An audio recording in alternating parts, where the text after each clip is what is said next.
আমরা যদি অবৈধ ইটভাটা হয়, আমাদের লেখা আছে অবৈধ ইটভাটা, তাহলে অবৈধ যদি ইটভাটা হয় তাহলে আমরা ভ্যাট নিচ্ছে কেন সরকার? আমরা প্রতিটা ভাটার থেকে প্রতি বছরে এক সেকশন ভাটায় আমরা 5 লক্ষ টাকা ভ্যাট দিচ্ছি, ইনকাম ট্যাক্স দিচ্ছি 1.5 লক্ষ টাকা। তাহলে আমরা দেশের উন্নয়নের ক্ষেত্রে এই ইট উৎপাদন করতেছি, তাহলে কি আমরা কি সরকারের পক্ষে উন্নয়নের পাশাপাশি আমরা দেশের অগ্রগতি এগোচ্ছি কিনা? CO2 কি তার থেকে বেশি তৈরি হয় আজকে গাড়ির থেকে, সেটা কোনো নির্দেশনা নাই। গাড়ি বন্ধ করে দিয়ে একটা কোনো নির্দেশনা আসে না, আসে শুধু ইট ভাটার জন্য। কারণ এর সাথে যে শ্রমিকগুলো আছে তারা একটা সিজন মানে একটা নির্দিষ্ট সময় কাজ করে, সারা বছরের অর্থ যোগান দিয়ে তাদের পরিবারকে সহায়তা করে।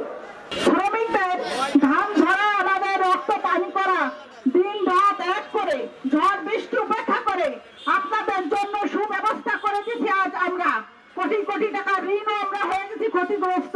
সেদিকে তো আপনারা একটু মন দেন না, দেখেন না, দৃষ্টি দেন না। আমরা গার্মেন্ট প্রতিষ্ঠানে যেগুলো আমাদের ইনকাম ট্যাক্স দিয়ে থাকে, আমরা সেরকম ইনকাম ট্যাক্স দিয়ে থাকি, ভ্যাট দিয়ে থাকি, কিন্তু ইট ভাটার প্রতি আমাদের সরকার থেকে কোনো আমাদের লোন দেওয়া হয় না। অন্যান্য প্রতিষ্ঠান থেকে যে সব লোন দেওয়া হয়, কিন্তু ইট ভাটার প্রতি কেন অনীহা সৃষ্টি হবে?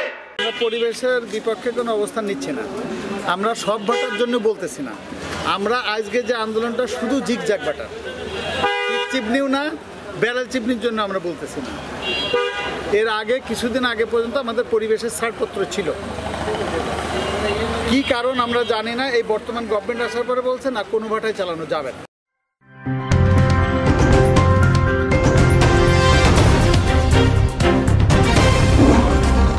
Voice of Tiger.